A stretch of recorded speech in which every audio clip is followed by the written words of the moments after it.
Hello everyone, welcome to Rupa stories యక్షరాక్షసి. గండకీ దేశ మహారాజు విరూపాక్షుడు, ఆయన భార్య రాజ్యలక్ష్మి. విరూపాక్షుడు ఒకసారి వేటకు వెళ్ళాడు. ఆ సమయంలో అడవిలో అందమైన యువతలా సంచరిస్తున్న ఒక కామిని అనే యక్షరాక్షసిని చూసి మోహించాడు. ఆమె కూడా రాజుని చూసి మోహించింది. అతనితో ఆనందంగా గడపాలనుకుంది. రాజు ఆమె వద్దకు వెళ్ళి, సుందరి, నిన్ను నేను మొదటి చూపులోనే ప్రేమించాను, నన్ను వివాహమాడు అన్నాడు. ఆమె సంతోషంగా ఒప్పుకుంది. రాజు రెండో భార్యగా రాజ్యంలో అడుగుపెట్టింది. రాజ్యలక్ష్మి సాత్వికురాలు.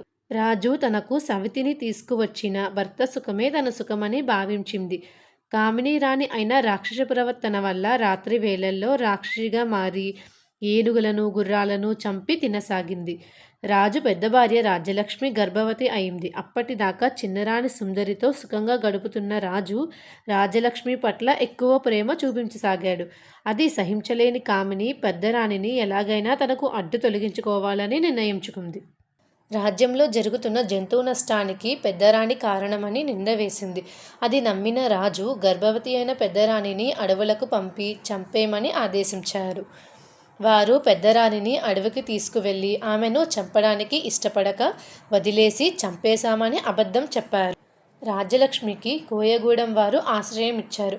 ఆమె అడవిలో అష్టకష్టాలు పడి ఒక మగబిడ్డకు జన్మనిస్తుంది. ఆమె తన బిడ్డకు విజయుడు అని పేరు పెట్టింది. అతను పెరిగి అన్ని విద్యల్లోనే ప్రవీణ్యుడయ్యాడు. విజయుడు తల్లి ద్వారా తన తండ్రి గురించి, తల్లికి జరిగిన అన్యాయం గురించి తెలుసుకున్నాడు. తమకు జరిగిన అన్యాయానికి ఎలాగైనా చిన్నరాణిపై పగ తీర్చుకోవాలని నిర్ణయించుకున్నాడు. అప్పటికే రాక్షసి అయిన చిన్నరాణి అప్పుడప్పుడు ఏదో ఒక జంతువుని కబలిస్తూ తన సరదాని తీర్చుకుంటోంది.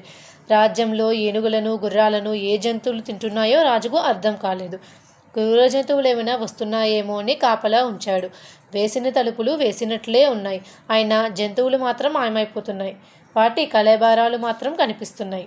ఏదో భూతం వాటిని భక్షిస్తున్నట్లు కొందరు భటులు చెప్పారు. రాజు ఆ ప్రమాదం ఎలా అరికట్టాలో అని ఆందోళన చెందసాగాడు. అడవిలో వేటకు వచ్చిన రాజును ప్రమాదం నుండి విజయుడు కాపాడ్డాడు. దాంతో రాజు అతన్ని అతని అంగరక్షకుడిగా నియమించుకున్నాడు. నగరంలో జరుగుతున్న ఉపద్రవాన్ని గురించి రాజు విజయుడికి చెప్పారు. ఆ ప్రమాదం గురించి ముందే తెలుసుకున్న విజయుడు చిన్నరాణి రాక్షసిగా మారి జంతువులను తినేస్తోందని కనిపెట్టాడు. జంతువులను కాపాడేందుకు అతడు కట్టుదిట్టమైన ఏర్పాట్లు చేశాడు. గుర్రపుశాల వద్ద, గజశాల వద్ద వేట కుక్కలను కాపలా ఉంచాడు. అర్ధరాత్రి జంతువులను తినేందుకు వచ్చిన రాక్షసి రాకను అవి ముందుగానే పసిగట్టాయి. వాటి అరుపులకు సైన్యం అక్కడికి రావడంతో రాక్షసి వెనక్కి వెళ్ళక తప్పలేదు. దీనంతటికీ కారణం విజయుడు అని గ్రహించి అతన్ని తప్పించాలని నిర్ణయించుకుంది. తనకి భరించలేని తలనొప్పి ఉందని చిన్నరాణి నాటకమాడింది. అందుకు ఔషధం కూష్మాండంలోని తన అక్క దగ్గర ఉందని, దాన్ని తేవడానికి విజయుణ్ణి పురమాయించమని రాజును కోరింది. విజయుడు తన దగ్గరకు రాగానే చంపి తినేయమని రహస్యంగా ఉత్తరం రాసి దానిని తన అక్కకి ఇమ్మంది. విజయుడు దాన్ని తీసుకువచ్చేందుకు బయలుదేరాడు.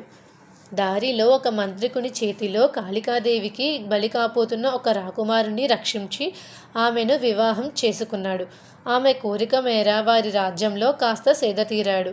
అప్పుడు రాకుమారి విజయుడి దట్టిలో ఉన్న ఉత్తరం చదివి దాన్ని మరో విధంగా మార్చివేసింది. ఆ ఉత్తరం తీసుకువచ్చిన రాకుమారుడు తాను ఎంతో ప్రేమగా చూసుకుంటున్న కొడుకుతో సమానమని, అతను అక్కడ ఉన్నన్ని రోజులు మర్యాదలకు లోటు లేకుండా చూడవలసిందని దాని సారాంశం. కూష్మాండ సముద్రం మధ్యలో ఉన్న దీవిలో ఉందని తెలుసుకున్నాక విజయుడు అక్కడకు వెళ్లేందుకు బయలుదేరాడు. దారిలో పెద్ద ఉప్పెన వంటి గాలితో ఒక గండబేరుండ పక్షి అతన్ని ఎత్తుకెళ్ళి ఒక దీవిలో పడేసింది. అదే కూష్మాండ దీవి. దీవిలో రాక్షసే చిన్నరాణి అక్క. ఆమె విజయుణ్ణి వివరాలు తెలుసుకుని తన చెల్లెలి కుమారుడిగా భావించింది. అతనికి సకల మర్యాదలు చేసింది.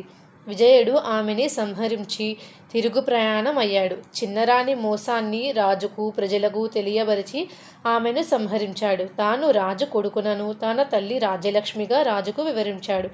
రాజు పశ్చాత్తాపం చెంది రాణిని కోయగూడెం నుంచి తీసుకొచ్చి క్షమించమని వేడుకున్నాడు. విజయుడికి రాజ్యం అప్పగించాడు.